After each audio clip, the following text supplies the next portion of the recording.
Sa pagsubok na ito, ituloy natin ang laban. Mayroon tayong paraan. Tuloy ang trabaho, tuloy ang pag-aaral. Para sa kapwa Pilipino, para sa ating mga mahal.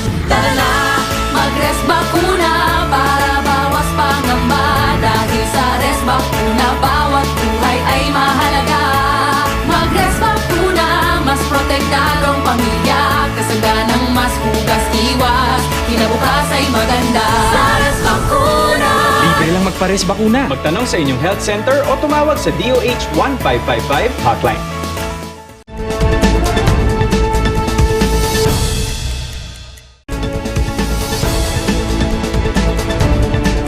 Narito na ang mga nagbabagang balita. 70% herd immunity, hindi pa rin naaabot ng 3 probinsya sa Cordillera. Mga negosyante, umaaray na rin sa pagtaas ng presyo ng LPG. Bangkay ng lalaki, natagpuan sa bangin ng Sablan, Benguet. Tigil pasada, sagot ng ilang tsuper para masuspinde ang excise tax. Patang Butanding, nalambat pero naibalik sa dagat ng San Juan, La Union. At mga politiko, walang karapatang gamitin ang mga government benefit bilang panakot sa mga botante.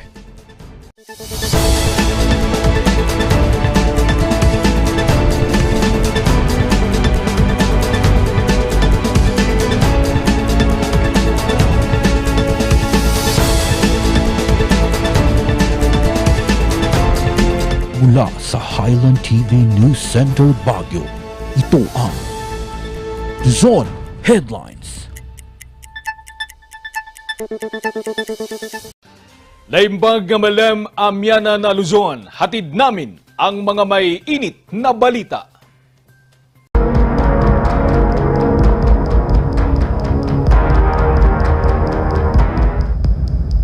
Pinuna ng National Task Force Against COVID-19 ang mababang vaccination rollout sa 3 probinsya sa rehiyon ng Cordillera. Magbabalita, Charles Limon.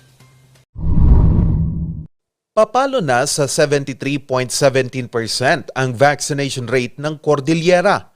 Pero sa pagbisita ng code team ng National Task Force Against COVID-19, natuklasang di paabot ng 3 probinsya ang herd immunity. I-request ko talaga ang Benguet at ang Ifugao. Kasi mababa pa ang vaccination rate, a little above 50%. Wala pang 60% ang vaccination rate ng Benguet at Ifugao. Kailangan natin itaas yun. At very strict ang IETF. Kung hindi kayo aabot sa 70% of the target population at 70% or 80% ng seniors, hindi po kayo pwedeng umakyat sa bumaba sa alert level 2. Nasa 53.36% pa lang ang nabakunahan sa probinsya ng Benguet. Papalo naman sa 66.94% ang vaccination rate ng Mountain Province at pinakamababa ang probinsya ng Ifugao na 51.48%. Most of the Benguet workers na syempre counted sila sa population po ng Benguet working dito sa Baguio. They were all vaccinated dito. And also, may mga relatives din sila na vaccinated dito. In-address nila taga Baguio. Yun yung mga hindi talaga namin matrace kasi yung address na nila is Baguio City. And I believe na malaking portion din yun. Isa din sa mga dahilan ng mababang vaccination rate ang kawalan ng kumpiyansa ng mga residente. We still experience high hesitancy among the populace. Although we have continuous vaccination efforts by our health workers, still we see that the turnout is very low, but it's still moving. The senior citizens don't want to get vaccinated because there was death accordingly. But recent meeting with them and the people of Upper Bauco, I told them that we'll present you the cases and the reason of death, that any death did not claim to be COVID-related. Isa pa sa mga nakaapekto sa pag-abot sa herd immunity ang inilabas na bagong census noong 2021. Halimbawa sa Benguet, aabot sa 338,000 ang eligible population ng probinsya sa bakuna, pero sa kakalabas na datos ng census, aabot pala ito sa 394,000. Dahil dito, nakikipag-ugnayan na ang DILG at DOH sa 3 probinsya para suyurin ang bawat barangay upang mahikayat ang mga residenteng takot magpabakuna. Hamon sa 3 probinsya, maaabot ang 70% herd immunity sa pagtatapos ng buwan ng Marso. Charles Nicolimon para sa Luzon Headlines. Kasabay ng pagtaas ng presyo ng produktong petrolyo, tumaas na rin ang presyo ng LPG at ng iba pang mga pangunahing bilihin. Ang report mula kay Randy Guzman. Alas 4 pa lang daw ng umaga noon, nagde-deliver na ng LPG ang mga empleyado ni Jennifer. Ngayon, Wala, katambay na yung mga rider ko dyan. Kasi walang deliver kasi sobrang mahal ng LPG. Hindi na rin nila kayang presyo. mula kasi 360 pesos noong Pebrero, naglalaro na ang presyo ngayon ng 5 kilo ng LPG sa 400 to 450 pesos. Mula naman 750 pesos, 820 to 860 pesos na para sa 11 kilos. Sa rin itong dahilan kung bakit nagtaas na ng presyo ang kainan ni na JP. Kumaba yung tubo namin, instead na ipapasahod na namin yun, kailangan itataas pa namin yung presyo para mas mabawi namin yung mga tumataas na presyo ngayon. Magluto lang sa bahay, gano'n.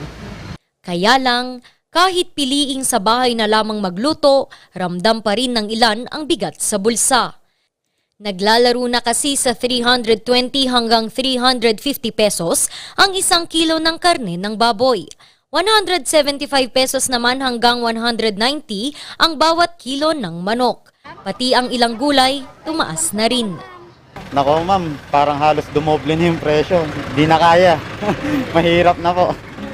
Halos wala na rin daw benta ang mga negosyante. May time na siguro, bihira lang yung malakas, pero more on siya mahina. Ang pagtaas ng presyo ng LPG ay iniuugnay pa rin sa gyera sa pagitan ng Ukraine at Russia. Obviously, in the news you can see that demand for oil has increased because of the opening up of our economy. There is also the wrinkle of the current conflict between Russia and Ukraine.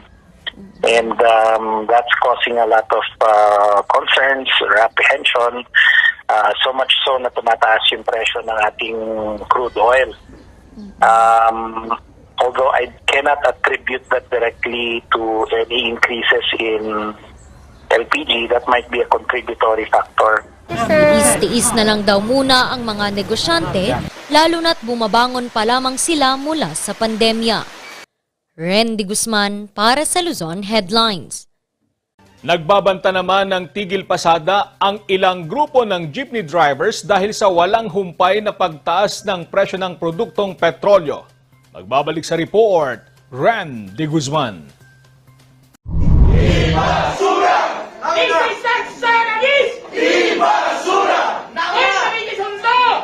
Yan ang sigaw ngayon ng mga miyembro ng mahigit 30 transport groups sa ilalim ng National Public Transport Coalition. Hiling nila, suspendihin muna ang excise tax o ang buwis na ipinapataw sa bawat pag-aangkat ng langis. Dahil kung hindi, isasagawa na nila sa susunod na linggo ang tigil pasada. Dito sa Baguio City, halos wala na ring kinikita ang mga jeepney drivers. Pero ang Irisan Transport Corporation, wala naman daw balak magsagawa ng tigil pasada. Narigat mo nga itigil mat pimanta kasi dagito ada trabaho na pimanta niya pagluganan da. Ang Baguio Benguet Jeepney Transport Federation, pinag-iisipan pa ang pagsasagawa ng tigil pasada. Kung talagang hindi ibibigay ng government ang kailangan ibigay dapat sa mga drivers, operators, gawin natin kung kinakailangan. Kung sakali, pahirap ito sa mga pasahero. Hindi tayo makakapunta sa pupuntahan natin pag nagtigil. Mas malaking gastos pag nagtaksi tayo. Ayon naman sa chairman ng Committee on Ways and Means na si Albay Representative Joey Salceda, malaki raw ang matitipid ng mga tsuper sakaling masuspinde ang excise tax. Sa diesel, 10 pesos. Tapos yung gasolina by 6 pesos. Sa kasalukuyan, nakapako pa rin sa 68 hanggang 70 pesos ang presyo ng diesel at 79 hanggang 81 pesos naman ang gasolina. Randy Guzman para sa Luzon Headlines. Sa iba pang balita, isang local business ang tumutulong magbigay ng pondo para sa mga nangailangan ng mental health care. Magbabalita, Marge Lincalio. Aktibong nakikipagtulungan ang isang art and crafts business sa Baguio City sa Marlon Reston Mental Health Warrior Fund. Ito ay isang organisasyon na nagbibigay pondo upang matulungan ang nangangailangan ng professional mental health treatment. Ayun, so naisip namin, why not yung sa ginagawa namin sa monthly monsoon when we sell these items and then yung part of the proceeds nun, yun yung ipangpopondo namin sa Moral Fund. Magawa na ako before ng mga, let's say, mga pennant flags, banners, with mga motivational na quotes and slogans, ganyan. Kasi gusto din natin to spread awareness on mental health. Parang sort of reminder doon sa whoever buys it na to keep going. Kapag makita nila itong flag sa kanilang room, it will remind them that they are a warrior, so they should keep fighting. Bagamat mas lumalawak na ang kaalaman ng mga tao tungkol sa mental health, binigyang diin naman ng isang psychologist ang kahalagahan ng pagkonsulta sa isang profesional upang maibigay ang tamang treatment plan sa mga nangangailangan nito. Pero ang main talaga na function syempre of getting professional help is getting the help that you need, getting the proper intervention that you need. Na hindi tayo nag-assume, hindi rin tayo relying on, parang kumbaga narinig ko lang or nakita ko lang and then I relate to it, so I must have it, no? Parang yung ganun na phenomenon. Nawawala yun when we get professional help. Parang we get the right answers that we are seeking. Labis ang pasasalamat ng mga natulungan gaya ni Lourdes. And also, it's really expensive because it's one thing to have medicines and another thing to go to therapy, and you have to pay for both. And for organizations who are helping fund mental health care, because personally I am under subsidy, so I pay at least I think 30% of the full amount of my therapy. So it really helps me not to feel guilty for seeking help, and it makes me feel more at peace that I'm seeking help without really paying that much, because it made the subsidy really made it more affordable and accessible for someone like me to have to seek help. Sa datos ng World Health Organization, mahigit 3 milyong Pilipino ang dumaranas ng mental health problem. 54 naman ang nagkadepresyon at 37 ang may anxiety sa Baguio City noong nakaraang taon. Ayon sa mga eksperto, depression, anxiety, self-harm o suicide ang karaniwang dahilan sa pagkakaroon ng mental health issues. Marge Lincalio para sa Luzon Headlines.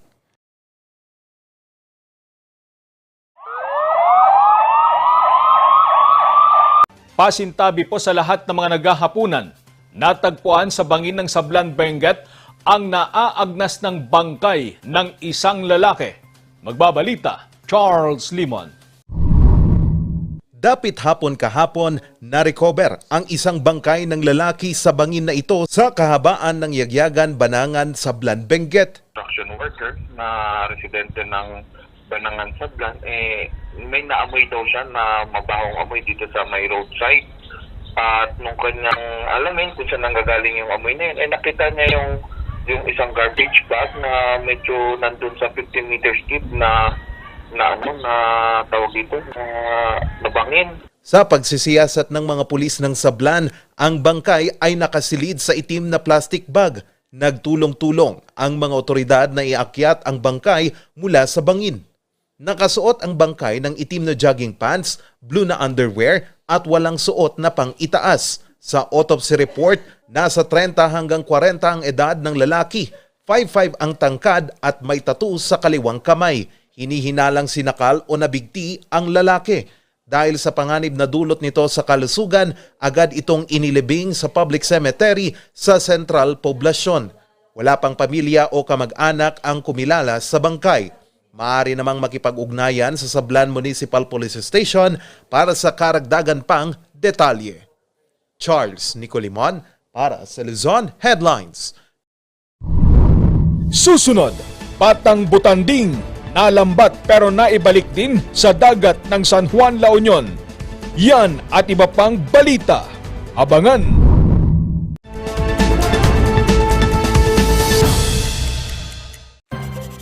Kapag labis pong nainitan o nausukan ng mga linya, tore at mga materyales na nakakabit dito, maaaring magdulot ito ng pagkaantala sa daloy ng kuryente. Bukod sa apoy, ang usok mula sa pagsisiga ay nagiging dahilan para maayonize ang hangin sa paligid ng linya ng kuryente. Ang mismong hangin ay pwedeng maging konduktor ng kuryente sa pagitan ng mga kable. Ang usok ay maaaring daluyan ng kuryente papuntang lupa at maging sanhi ng brownout.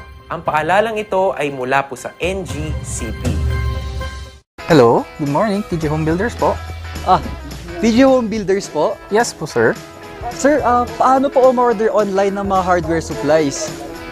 Yes po, sir. Madali lang naman pong mag-order through our Facebook page po. Punta lang po kayo sa facebook.com/TJHomebuilders at i-message nyo na lang po kami doon at meron lang pong sasagot sa inyo. So, meron po tayong indoor, outdoor, tsaka meron din po tayong for kitchen, for bathroom, at mga lightings po. Sir, ang TJ Home Builders po ay isang tindahan na nag-o-offer po ng mga finishing material.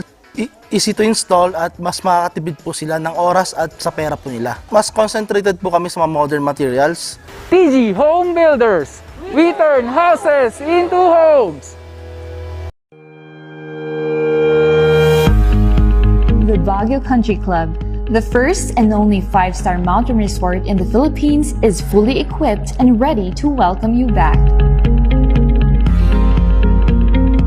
The club has thoroughly worked on adapting to the new normal.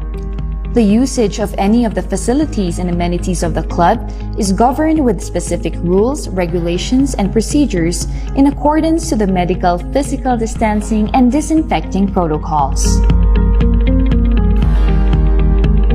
And as you return back here to your second home and make new memories with us, we assure you that at the Baguio Country Club, you do not have to worry because we can assure you that the club continuously puts great importance to the health, safety, and wellness of its members, guests, and employees.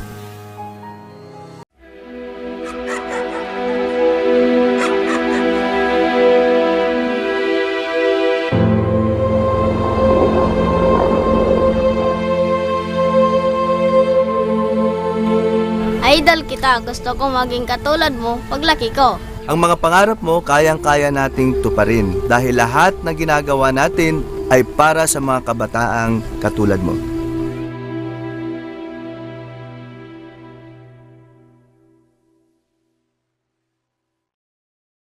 Sa milk tea ng batang 90s, daratatin ang itrahay. Ang batang 90s milk tea, di ka magsisisi, promise. Sa milk tea ng batang 90s. Coronavirus. Dahil dito, may mga bagay na hindi mo na magagawa. Ngunit, may katuwang ka. PDA or Pau de Arco Herbal Capsule na may antiviral quercetin at immunity booster. Mag-PDA or Pau de Arco Herbal Capsule araw-araw. Para iwas sakit, iwas virus.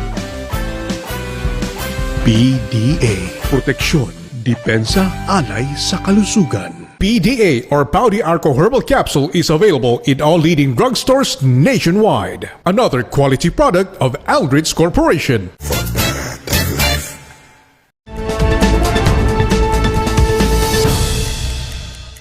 Pinagtulungang ibalik sa dagat ang batang butanding na nalambat sa karagatan ng San Juan, La Union nitong umaga.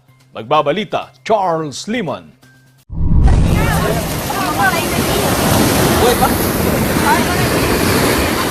Pinagtulungang maisalba ng mga mangingisda at mga residente sa San Juan, La Union ang nalambat na butanding. Here in Ilisur, San Juan, they're trying to get it back in the ocean.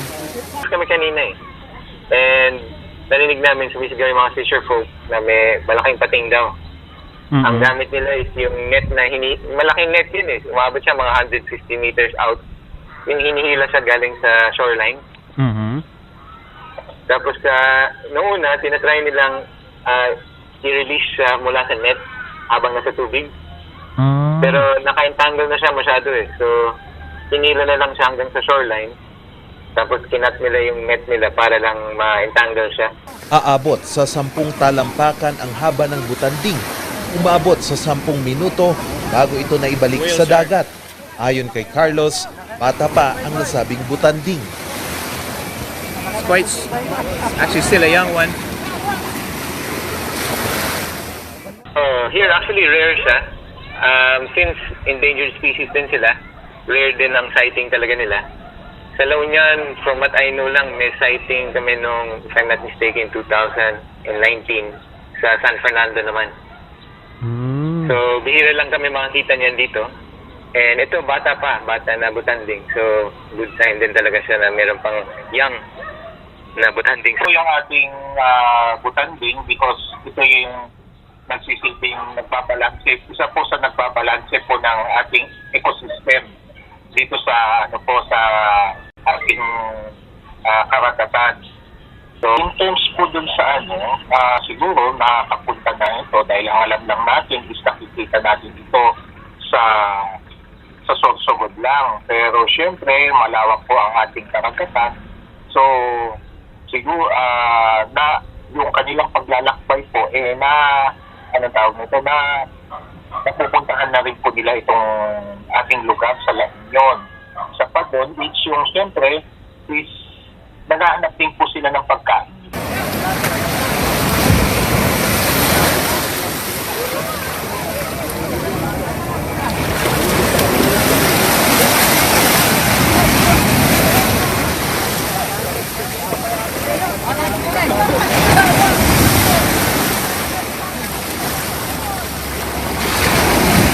Kabilang sa endangered species ang butanding.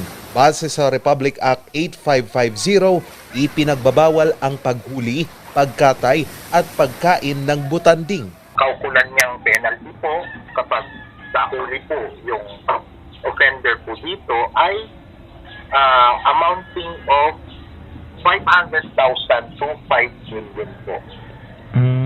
Yes, po. At pwede pa silang papasuhan po ng criminal charges na kung saan po aside from yung penalty po na ipapataw sa kanila na makukulong din po sila ng 12 years and 1 day to 20 years. Yes po. Charles Nicolimon para sa Luzon Headlines. The remora on it.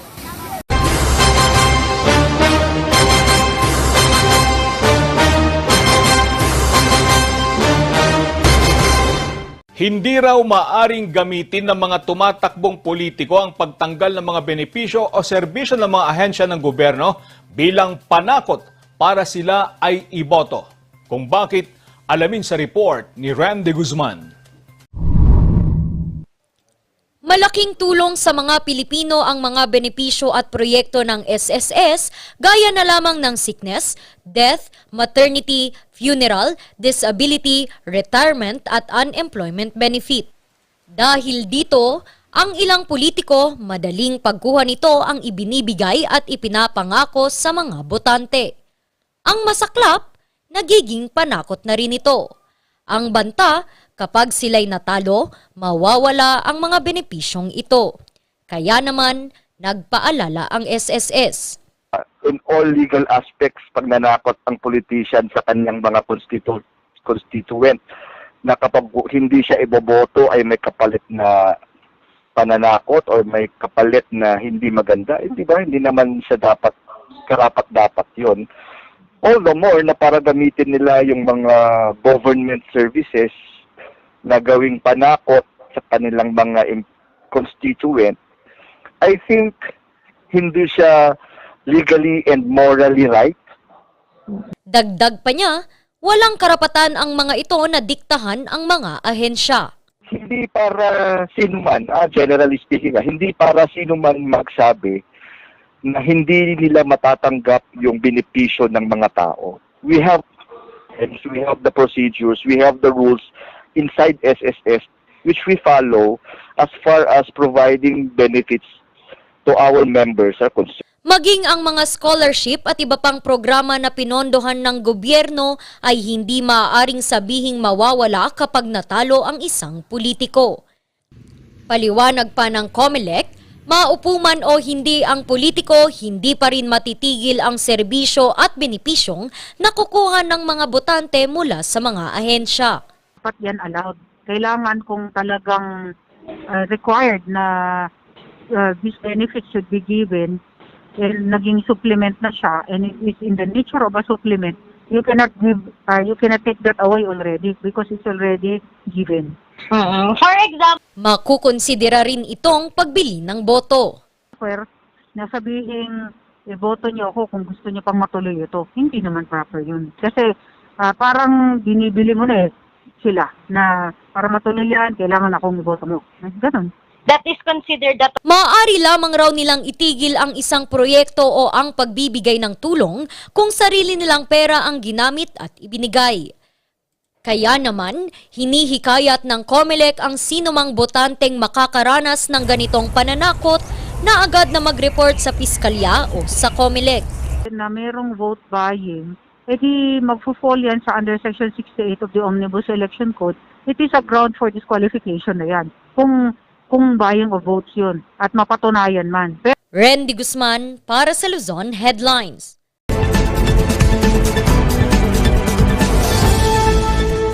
Paternity and filiation. Ito naman, may mga batang nagpakasal. 21 years old yung lalaki, 19 years old yung babae. They live as husband and wife without the benefit of marriage, and tumira sila sa Teresa, Rizal. When they stayed together as husband and wife, nabuntis yung babae. However, unfortunately, bago nanganak yung babae, namatay yung 21-year-old na live-in partner niya. Nung nanganak siya, nagpunta siya sa local civil registrar ng Rizal at nire-register niya yung bata under the name of the husband. Nireject ng local civil registrar yung registration under the name of the husband on the ground na hindi naman na-acknowledge yung bata kasi nga namatay yung tatay before birth. Pinakitahan ng autobiography nung babae yung kanyang local civil registrar, at doon sa autobiography sinabi nung lalaki na ako ay na-in love dito sa babae, nagkaroon kami ng anak, ina-acknowledge ko na ako ang tatay ng bata, etc. Parang love story ang ginawa nung lalaki bago namatay. Again, the civil registrar rejected yung autobiography kasi daw hindi pirmado, no? Kung ano-anong rason ang ginawa ng local civil registrar. So what did the lady, the widow, do? No? And we admire her for her perseverance and persistence para sa kanyang anak. Nag-demanda siya, dinimanda niya yung local civil registrar sa RTC, denied yung kanyang petition, napunta siya sa Court of Appeals, denied din yung kanyang petition, and finally, it went up to the Supreme Court. At ang desisyon ng Supreme Court, pag hindi mo na-prove by primary evidence, meaning yung birth certificate at saka acknowledgement sa likod ng birth certificate, there are other ways to prove filiation and paternity. At ito nga, sinight nila, employment records, SSS, GSIS records, insurance, certificate of membership in an organization, statement of assets and liabilities, income tax returns, where the father will say that ito anak ko, dependent ko ito. Pwede daw yun, sabi ng Supreme Court, to prove filiation and paternity. And dito sa kasong ito, ang sabi ng Korte Suprema dito, although generally, ang unsigned document, ang dokumento na hindi napirmaan ay hindi ebidensya, we are going to take an exception to this case because unfortunately, sabi nila, we take into consideration na beyond the control of the widow yung pagkamatay ng kanyang asawa. So, hinumanize ng Korte Suprema yung interpretation ng batas at sinabi niya, in this case, we are willing to make an exception. And the Supreme Court allowed na kahit hindi pirmado yung autobiography ng tatay, ay ginawang proof na ina-acknowledge niya yung kanyang anak. So, there, in fact, after that, nagkaroon na tayo ng Republic Act 9225 at sinabi dito na an illegitimate child may now opt to use the surname of the father. Okay, so ito yung kaso ng Jenny San Juan de la Cruz and minor Christian de la Cruz versus the local civil register of Rizal.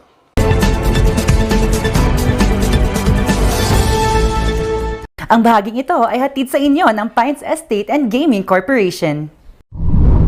Alab ng advokasya, isinusulong sa pamamagitan ng sining. Ang kwento, susunod na.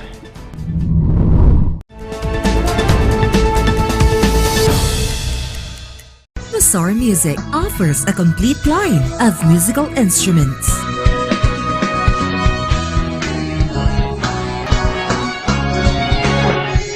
Mazar Music, Baguio's pioneer in online music and art lessons.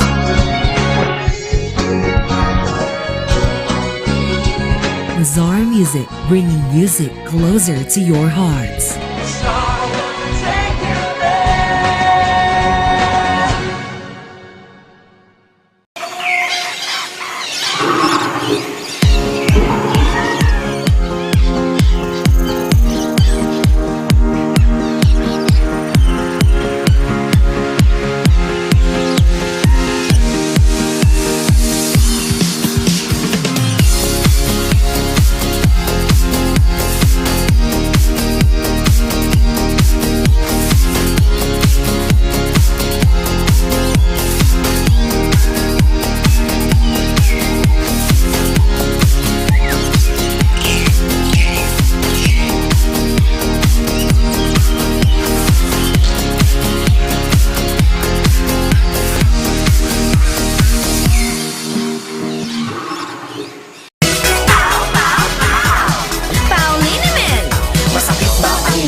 So masakit ang ulo sa Pauliniment yung haway garantisado. Pauliniment, isang pahid ka lang. Dahil walang out sa PAW!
isang pahid ka lang. Dahil walang out sa BAW!